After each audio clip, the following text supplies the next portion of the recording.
Sweet blessings from the airwaves, guiding all through endless days. And a brother's speaking bright, her words, a shining light, tuning in each day, darling.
Good evening.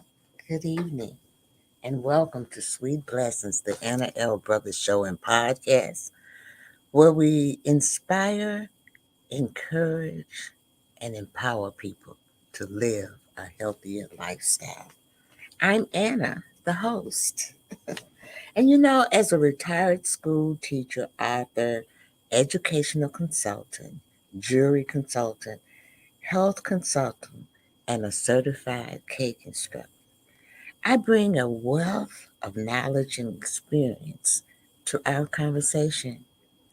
Each episode, we dive into topics that will enrich our lives, from education and personal development to health wellness. And let's not forget the art of jewelry. Join me as we explore inspiring stories, expert insights, and practical advice to help you have a blessed and fulfilling life. And thank you for tuning in to Sweet Blessings, where every conversation is a treasure. So, let's get started. I always do a little housekeeping before I begin, but our topic is a hot topic right now to me. I don't know. I thought that everyone would be interested in it, but most people, if you're a gardener or you have plants and things like that, you will really be into this topic that I have this evening. But before we begin, I do want to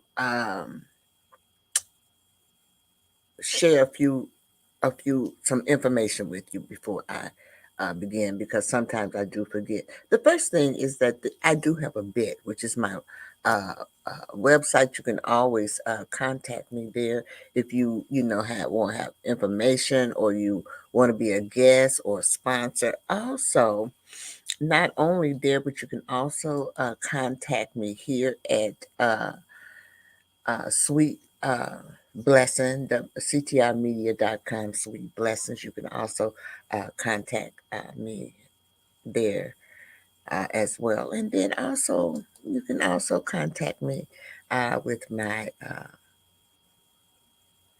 email.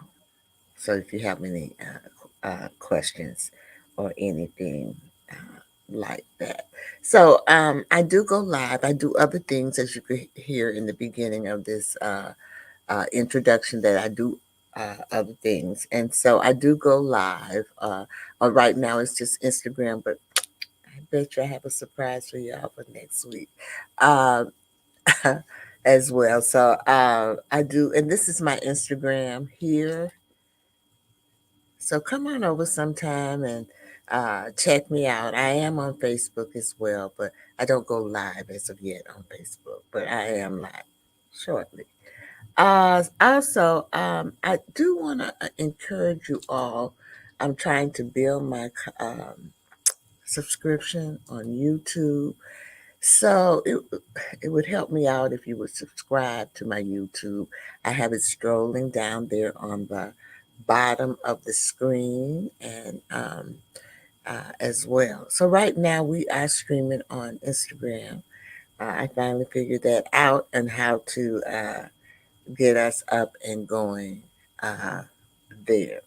So what we're going to do now, I think that's all of my housekeeping. But what we're going to do now is we are going to take a brief commercial, and then we're going to come back and we're going to talk about winter gardening. And I'm going to tell you why this topic, it interests me. I don't know if it interests you. I went to this, uh, I've always been into science, okay? So I went to this workshop at the library. At my library, they give free workshops. And this particular one, it was on garden in containers. And I don't mean like different pots and stuff like that, but just milk cartons. It was just fabulous. Okay. So, but she talked about she planted her garden in the winter as well. So this year, that's what I am going to try and do is have a winter garden.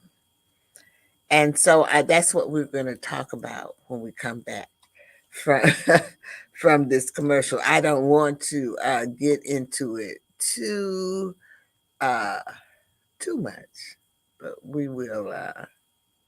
Here we go. CTR Media Network is now accepting new podcasters to join our growing network that's reaching 350 million global listeners. Have you heard?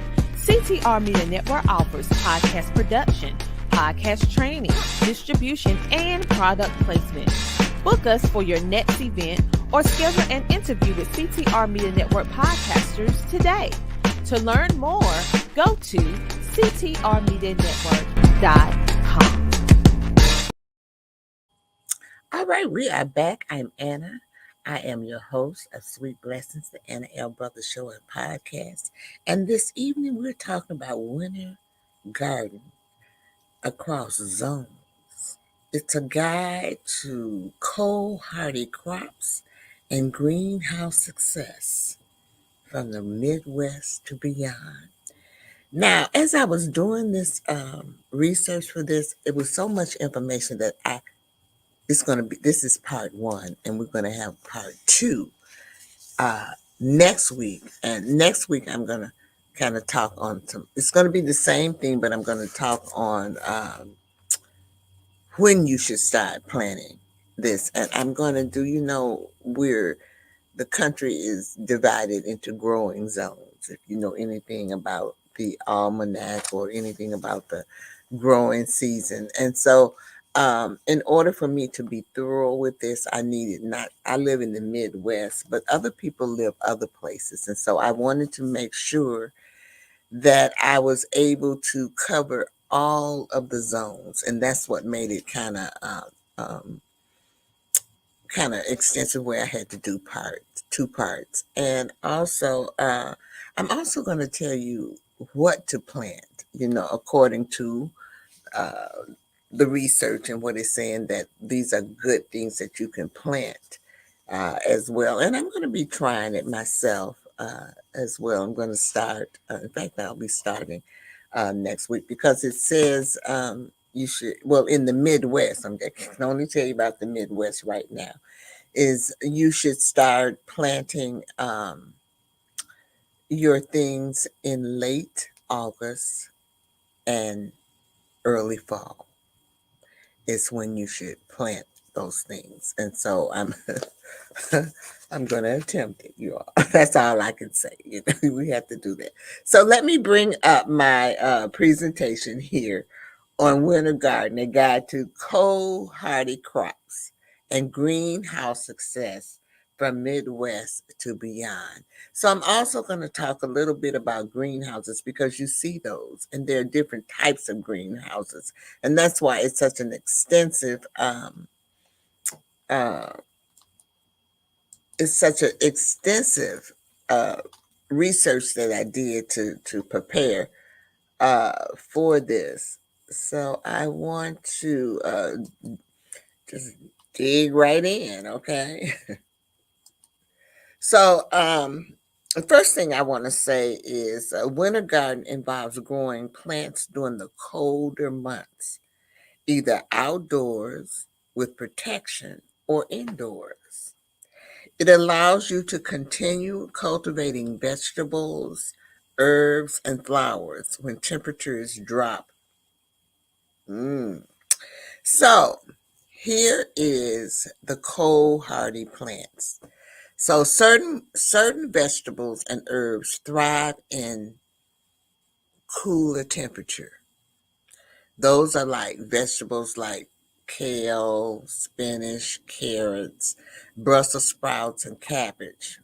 Also, the herbs in that category would be parsley, cilantro, thyme, and sage. Now, as a gardener, and I'm not an experienced gardener, I'm really a neophyte. I did a little gardening before I retired from teaching, and then I kind of got a little bit more into it after I retired from teaching. But I will tell you that it has been a trip, and it has been an adventure of trial and error for me. And I'm sure it's like that for everyone else. So I have never tried to plant kale, but spinach, yes. Carrots, yes. Uh, and cabbage.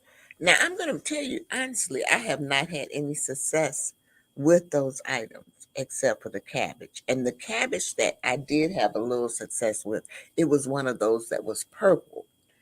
And oh, it was gorgeous. I just so happened to pick it up and plant it in the front, and everybody was coming about talking about this purple cabbage. Okay, I didn't eat it, but it was very decorative. And I want to let you know that some of these plants can be decorative. Then I couldn't find that purple cabbage again, so I found a catalog where I could order it. So I'm going to try it uh, this time. Now, the Brussels sprouts I have never done. The parsley and the cilantro and the sage, yes. I got it. I probably have a story for you for all of this. The parsley, it looked like both of them, the parsley, because the parsley and cilantro are of the really basically of the same family. And both of them I planted, and it just looked like I didn't was not having any success with it. And but lo and behold, the next year, guess what came up? The parsley and the cilantro. I didn't even have to plant it; it just came up. I didn't cover it. I didn't do anything to it, but it did come up. Time I tried, I'm truly a gardener. I have a little, I don't know what you call it. It's an arrow garden, and I do my herbs and things like that on inside. And I'm going to talk a little bit about an inside garden because I am a firm believer you are what you eat. And the things, if possible, we all got to go to the grocery store. But if you can uh, plant your own food and eat your own food, it is much more healthier. I did a little thing on YouTube about the 10 steps of why it was important to have a garden. And you don't have to have a big garden like the one I have in this picture here. You can have just a small garden. And so that's what my arrow garden is with my herbs. And I plant it and it grows, and then I switch it out with different other type of herbs. So I always have different types. And sometimes I dry it out. Sometimes I cook with it. Sometimes I dry it out and I save it. Now, I have sage outside. I don't bring it in, but it grows. It's a perennial and it comes back every year. I give everybody sage. Um, because doing things a given time, most people make dressing and stuff like that. And so what I do is I dry it out and I crumble it up. I don't ground it. If you want to ground, you have to ground up your own, but I crumble it up and then and I give it out, you know just give it. I can't use it all, so why not give it? And so that's what I do. So I'm telling you, these are some of the things but there are others. And as we get into this, you'll see that there are you'll see other cold-hearted plants that you can also plant. And oh, let me go back, because you know what, I want you to look at this, because I'm going to talk about um, this picture of different coverings that you would do for your garden. Now, this is a winter garden, and as you can see, they have covered it. They also have this little, I call it a house here, and it's going to be called a greenhouse. And we're going to talk about that. But I wanted to bring that to your attention in this picture as we move on.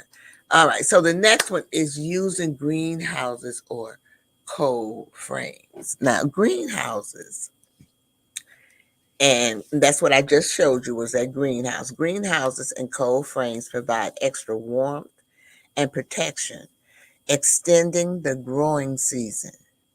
They capture sunlight and trap heat, creating a microenvironment for your plant. So here is what is called a cold frame. So it's a plant boxes.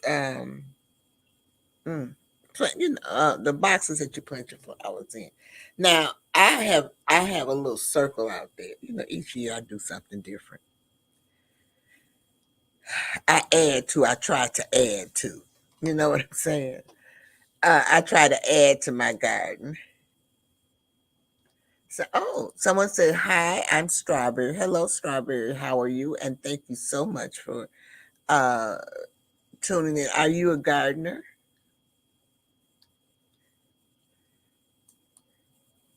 Just curious, were you a gardener?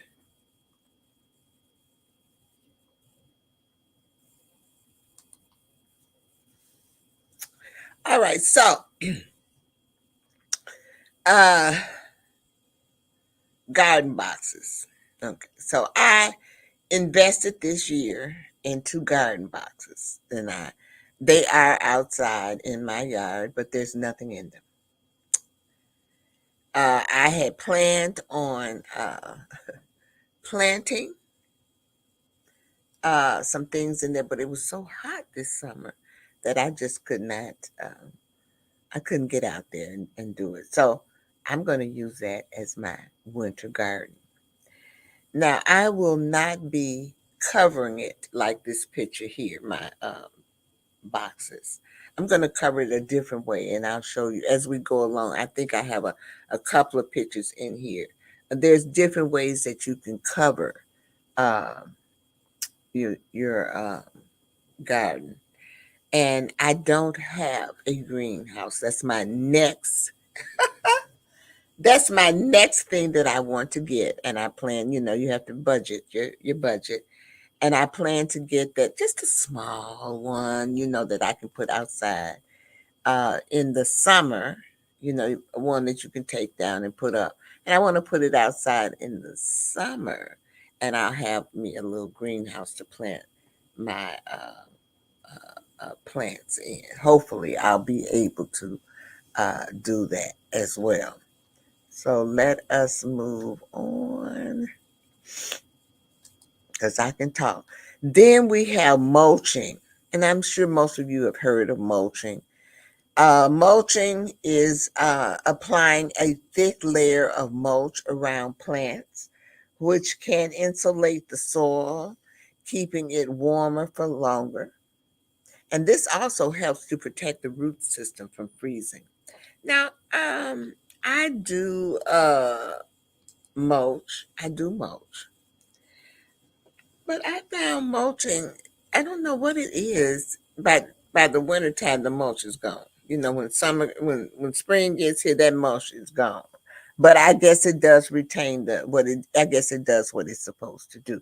So I almost have to mulch every year, but I don't mulch everything. I just like they said you can mulch around the plants, like my rose bush. I would, put mulch around those type of things. But I really got to get out there and do some cleaning.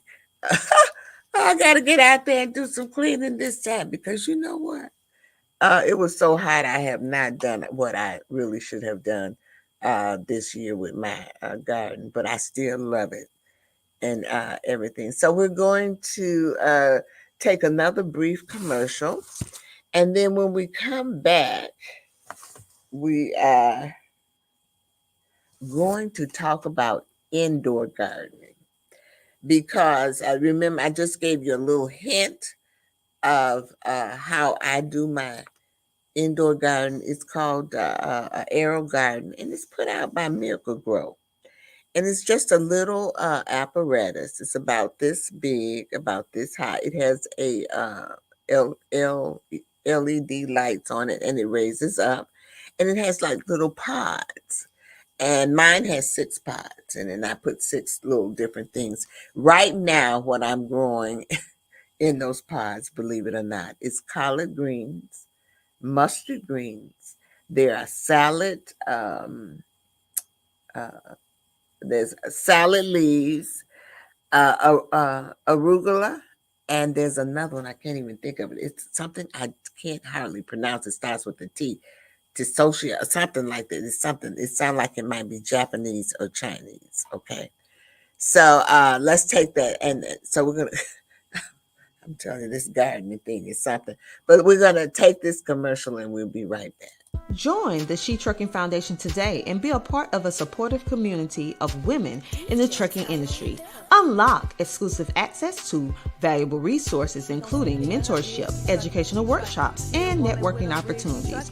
Whether you're an experienced professional or just starting your trucking journey, She Trucking is here to empower you and help you thrive. Visit www.shetrucking.com to join us and drive your trucking career to new heights. Hi, we're back. I'm Anna. I'm the host of Sweet Blessings, the Anna L. Brothers Show and Podcast. And this evening, we are talking about winter gardening. I don't know, maybe you didn't know. Well, I really didn't know. I told you I learned something every day. And I didn't learn this until I went to a workshop at my library that you could do winter garden. Uh, well, let me take that back. Well, no, winter garden I did not know about, but I knew that you can plant certain plants during the winter. And I'm going to tell when I get to that story, I'll tell you that, and I'll tell you my experience with doing that. So indoor garden. This little thing here is similar to what I have, but mine is more rectangular. You can bring certain plants indoors or use grow lights to maintain a productive garden during winter. Herbs like basil, mint, and chives grow well indoors. So I have grown in mine basil, mint. I have not done chive, but I've done different types of basil. I did the purple basil. I did the Thai basil, and they grow really no dirt. There's no dirt to it. Maybe I failed to mention that it's all water, and these grow in water, so you don't have all that mess and and all those things. That's what I love about it. So this was just really, and then this one here is also excellent for the classroom. Oh, to demonstrate plants and the plant life and everything, and the children can actually watch the plants coming up from the pods. So it's just an excellent, excellent um, invention that they thought of. I think. Oh Lord, All right. Now, the next thing I want to talk about is I'm looking at my notes, is planting timeline. So most of the time, and this is what I say, I couldn't really get into this. So you want to begin planting cold, hardy crops in late summer or early fall to establish roots before the first frost. You want to get them in so they can, establish themselves as well. So you put the seeds in so they can grow a little bit. That's all it is saying. Some plants, like garlic, are typically planted in fall to be harvested by the spring. The following spring. Somehow or another, that picture's up there covering up my words, but that's okay. I know what to say. Okay, or summer. Now let me tell you about garlic because that's one of the plants that I did plant. My mother was well, long story short, I grew up in the South. And in the South, we always had gardens. We ate off of the land. And we had uh, fruit and vegetable garden. We even had fruit trees, walnut trees, all those type of things. And also, we had different gardens. So my mother was always kind of in the garden. We live in the city, so it's not that much, garden we could do. It's just here since I got out that I learned you could do container gardens where you can grow make tomatoes and all that stuff. So this is new to me as well. But I did plant garlic. She convinced me to plant garlic. And I'm going to tell you all that planting that garlic was like a baby. You got to nurse it. Garlic is one of those things that you plant in October. October is when you plant that and you leave it there. And early spring is when you bring it, when you dig it up, because it is a bulb plant. And when you dig it up, it's got to hang, it's got to dry out. I'm telling you, it's like nursing a baby. But lo and behold, I have not done it since then. But this year, I am going to plant garlic. I'm going to do that garlic in honor of, in honor of my mother, because it was through her love of planting and flowers. I think that I inherited, and I want to say that my daughter, I think, is going to inherit it uh, uh, as well. So that is my story about the garlic, but I'm going to tell you, definitely going to be planting garlic this year because you don't have to plant it until um, October. Serge says, hello, how are you? And thank you for joining us this evening. I'm Anna, the host of Sweet Blessings, and we're talking about gardening. Do you garden? That's my question to you. Do you garden? Do you do some type? Because there's all types of gardens, okay? But do you do gardening as well? All right, so we're going to move on. I dropped my paper so I don't. Let me see. I think. Ooh, this is sad. I dropped my notes, y'all. Okay. All right. Oh, all right, here we go. The next thing that we want to talk about is hydration and sunlight. Okay, so watering is essential. Excuse me. But overwatering should be avoided because the soil doesn't dry out as quickly in the winter. And what it is the um, snow is going to give the ground the moisture there. So, and another thing, winter days are shorter. So, ensuring your plants get enough sunlight or artificial light is crucial. Okay, so I just wanted to kind of touch bases on that. And then the next thing is protection from frost. So during the winter months, you do have to cover up your plants. And so these are other ways. And so this is what I am going to do with my garden beds that I have outside. I have two. They're boxed, they're rectangular box. But I kind of like the arch form that is up here. Let me use my mouse. I like this arch form because it gives the plants a chance to grow. I don't want it to be flat, down. I want it to have that arch. And this is over here on the ground with the arch. And this is with a bed with the arch. And that's all it is. You're going to put that plastic over it. And what I have been doing is I have been saving, I'm a school teacher, y'all. So I've been saving milk cartons. And I got my rain barrels out there with my rainwater. With my rainwater in it. So I'm going to fill up the milk cartons. If I don't have enough in the rain barrel, then I'm going to fill it up. And that's going to be my weight down, because we're going to get some weights with the cover. But that's going to be my weight down to hold that down for the winter. I'm so excited about this, about having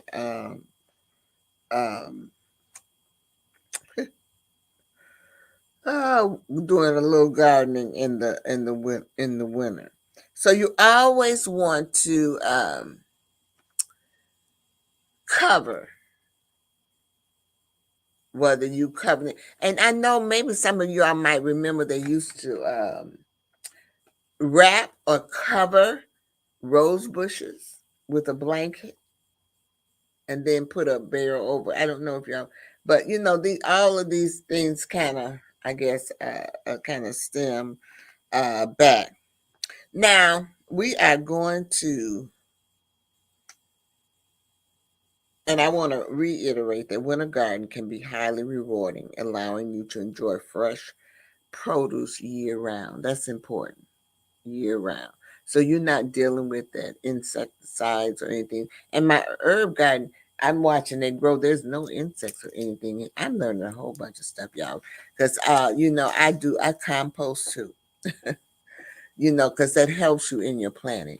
But that's another day and another time when I'll talk about compost and how you can go about and do compost, in your home. I do it in my home.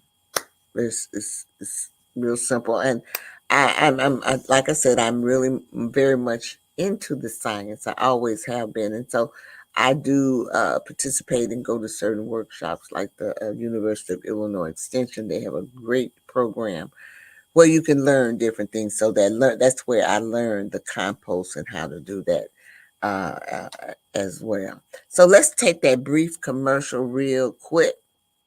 And then we are going to come back and I am going to give you some examples of those cold-hearted plants that you can plant in the winter.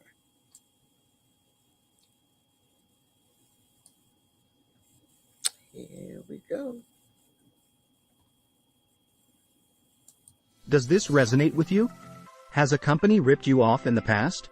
SettleShark is changing how consumers get money back from companies. SettleShark assists consumers during the entire process, from beginning to end. Our process is simple, convenient, affordable, and powerful. You're in control. We are here to help you. Contact us today at www.settleshark.com or call 1-888-704-0708.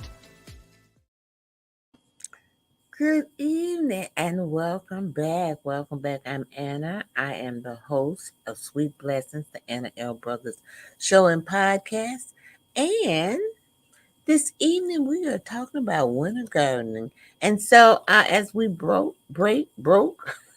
for a commercial, I said when we got back we were going to talk about the different cold-hardy plants that you could plant in your winter garden. And I mentioned a few of them at the beginning, of this broadcast, and now I'm going to give you a few bit more. So, and I'm going to give you a little description of each, kind of each one. So we have vegetables, and under vegetables, I talked about kale, and kale is extremely frost resistant and can sweeten after the first frost, which we know kale is of the green family, and greens and stuff, except for the mustard and turnip greens. Usually the collard greens, they are really good after the frost. Then we have spinach, which thrives in cold weather and grows quickly. Now, I planted spinach and it has not grown, but this year I have never planted it in the winter. So this year I'm going to try that. And I'm also going to try carrots. Now, carrots can stay in the ground even after the frost, developing a sweeter flavor. So I am going to try the spinach and the carrots. The Brussels sprouts, I call them baby cabbages. They can also tolerate frost and cold temperature and then improving in taste as the weather cools. Now, I am not a fond person of Brussels sprouts, but my daughter does cook them in a way that I love. And I just have not been able to master it yet because I have never liked Brussels sprouts. But I like cabbage. But leeks, slow growing but very cold tolerant. Now I have tried leeks and I'm gonna try it again, but I did not plant those leeks in the winter, so I'm going to try it this time. And beets, I love beets. Beets are good for you. They're good for your blood. And they can their roots can withstand the cold tolerant, perfect for winter harvest.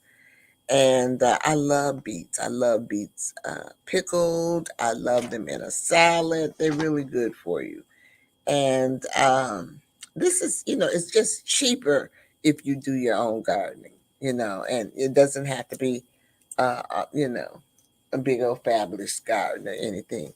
Sweet chard, hardy and continues producing in cold weather. Isn't that something?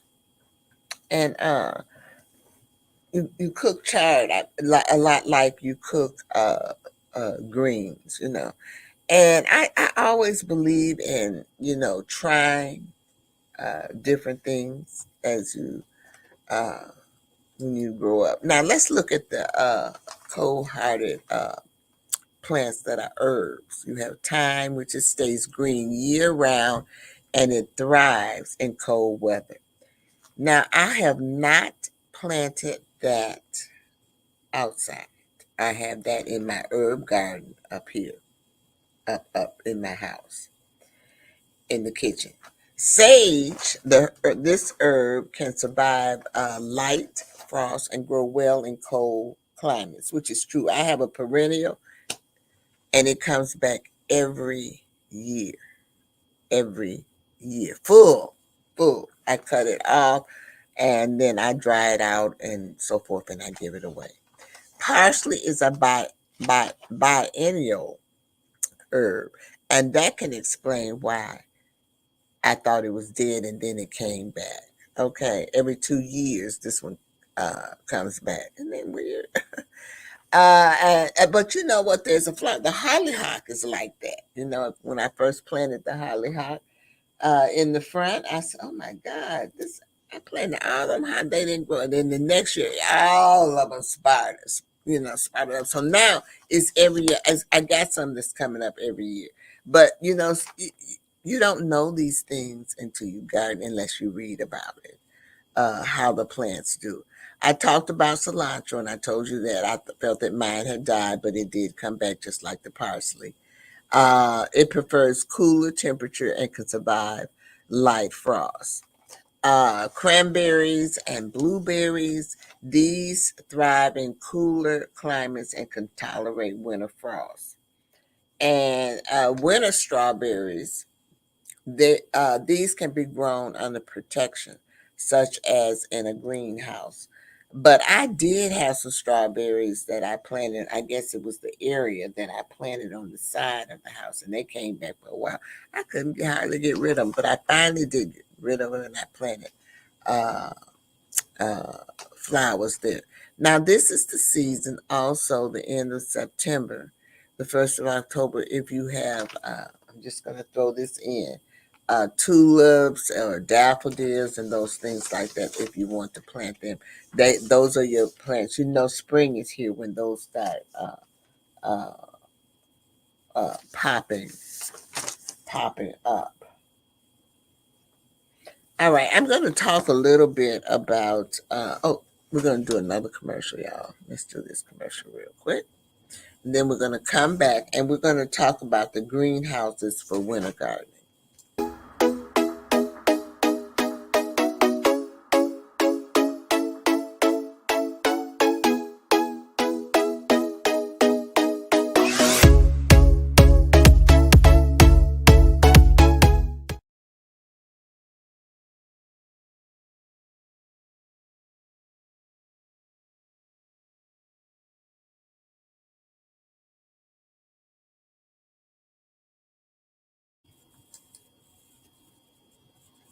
All right, we are back.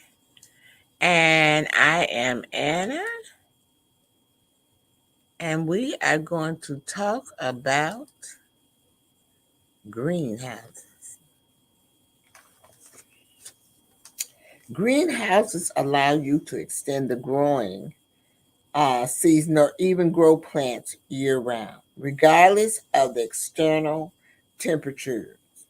Now, the first thing is heating the greenhouse. So you have two types. You have the passive solar heating, and this method relies on capturing sunlight through the greenhouse panels. It ensures your greenhouse is positioned to get the maximum sunlight exposure during the winter. Supplementary heating depends on your climate. You may need to add a small heater or a heat lamp for particular cold nights. These are energy efficient options like propane heaters, electric heaters, or even composting to generate heat. You all didn't know that, did you? Okay. The next thing is ventilation and humidity control. So you want to have the proper ventilation is key to prevent mold, mildew, and disease. Greenhouses can become humid, so ensure you use vents or fans to circulate the air. And then we have automatic vent openers. Vent can help maintain the optimal temperature by opening windows when it gets too hot inside during the day.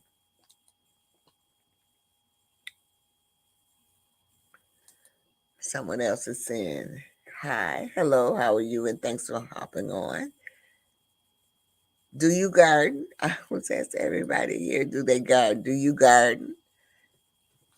All right, let's move on to the next one. And insulation. It seems like such a lot, doesn't it? Remember what I told you when I was doing the research on it? That's why I couldn't, it was just too much because I don't want to keep you all no more than, 45 minutes to an hour. So, insulation. We want to add in an extra layer of bubble wrap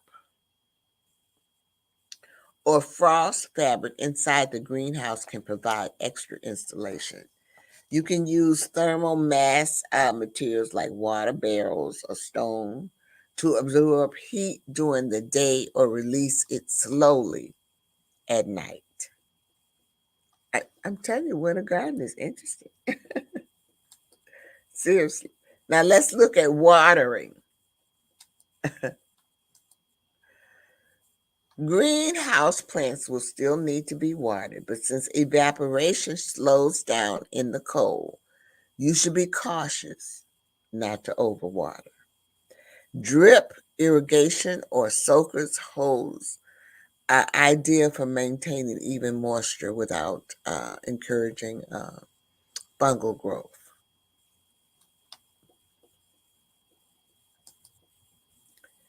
Greenhouses for winter gardening. You want to look at the lighting. I'll turn my notes over. So winter days are shorter. So using grow lights or LED lights can supplement the natural light. And then you want to focus on full spectrum lighting to mimic the sunlight. All right, so now we are going to take another brief break, y'all. And we are going to come back and I'm going to tell you about the different types of greenhouses because there are several different ones that you can possibly utilize.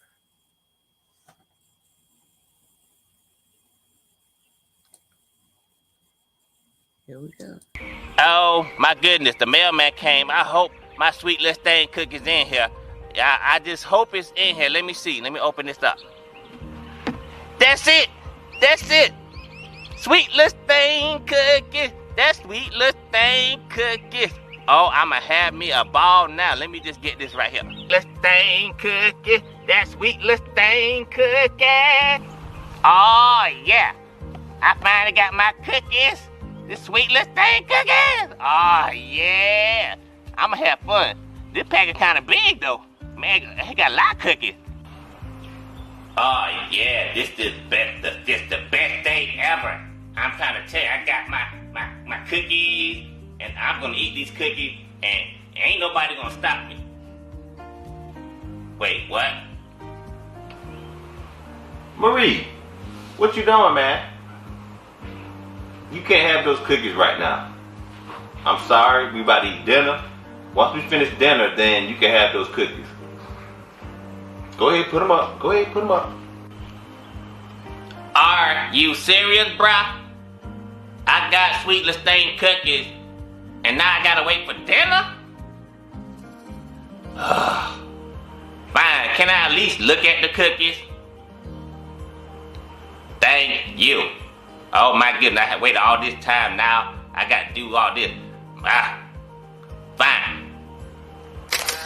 Oh yeah.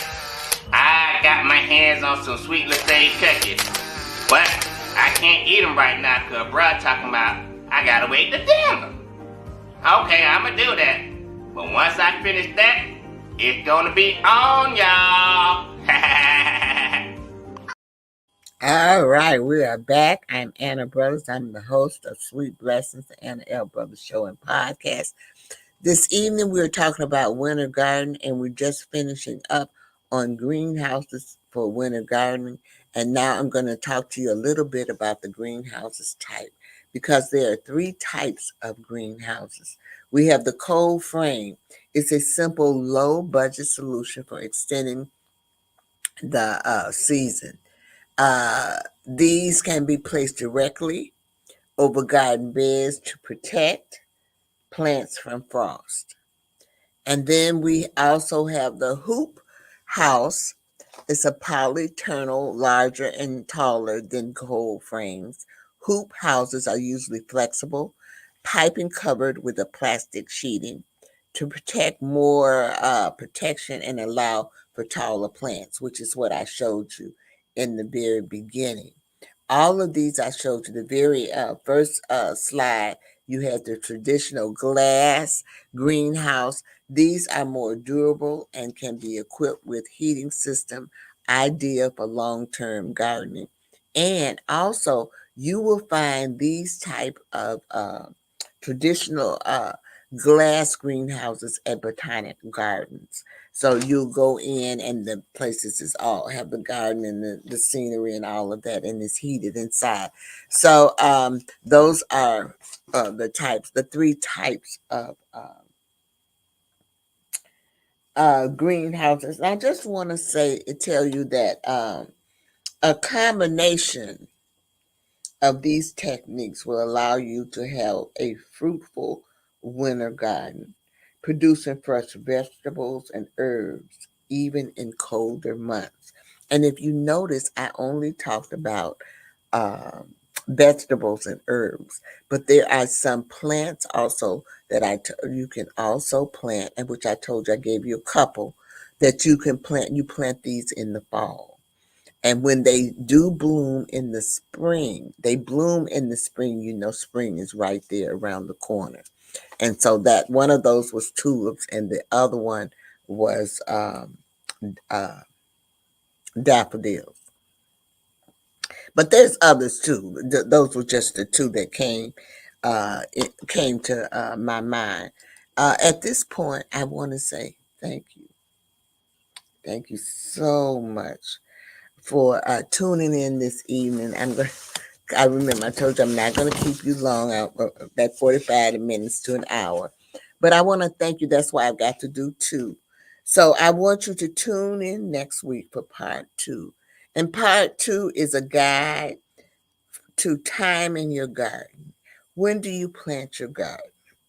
What uh, plants or what zone do you live in? And so I'm going to talk about that because there are zones. And sometimes if you um, pick up a packet of seeds, it'll have on the back the zone. And so I'm going to talk a little bit about that zone. I live in the Midwest, so I'm going to talk about the Midwest, but I'm also going to talk about the other zones. And I'm not sure, but I think it's 8 zones. And these zones are according to the, let me see if I can find it in my notes. It is according to the USDA, the United States Defense, I think that's what they call it, Association. Hardiness zones, that's what they call them, zones. But I have a little bit more information for you next week on that. And I just want to say this to you before I leave. There is some upcoming events. I always showcase this. Most of these, they are not in the Chicagoland area, but you might be in this area. You don't never know when you might be someplace. So this one here is happening, I believe, in North Carolina. It's a virtual summit. She is part of our CTR Media Network, and these are her speakers. Her information is at the bottom if you want to contact her about it. It is a free event, and she's doing some really wonderful things. And then the other one is the CTR Virtual Top Podcast Awards. Yours truly is being honored. It is free. By all means, please register for it. I would love to have some of my friends and families to attend, and some of my supporters as well. So I will be receiving this July 30th, September 30th.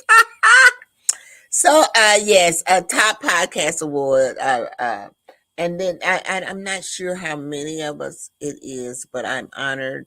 I'm really honored to be a part of the CTI Media Network. And you know what? I always tell people, you just never know um, what God has in store for you, and you just take each day. And He's given me the opportunity to showcase my gifts. So I want to again say thank you, thank you, thank you. And I hope that during this broadcast or this episode, I hope that I have inspired you. I hope that I have encouraged you. And I also hope that I have empowered you to live a healthier lifestyle. So I always end with my 3 L's: live, love, and laugh. So the first one is you're going to live your life. Make sure you live your life to the fullest, y'all. Life is short. Here today, gone tomorrow. Get some enjoyment out of it. Be happy. The second thing is you're going to laugh. Laughter is always good for the soul, so make sure you find some part or somewhere in your day to have some laughter. And you can also share laughter. Make somebody else feel good. And then the last thing is love. Make sure you love. Love is so important. In the Bible, it says that you should love everyone. But the most important person to love is yourself. So remember self-love. Never ever forget about yourself. Show some act of kindness this week, and hope to see you next week for part 2. This is Anna going on. Have a great one.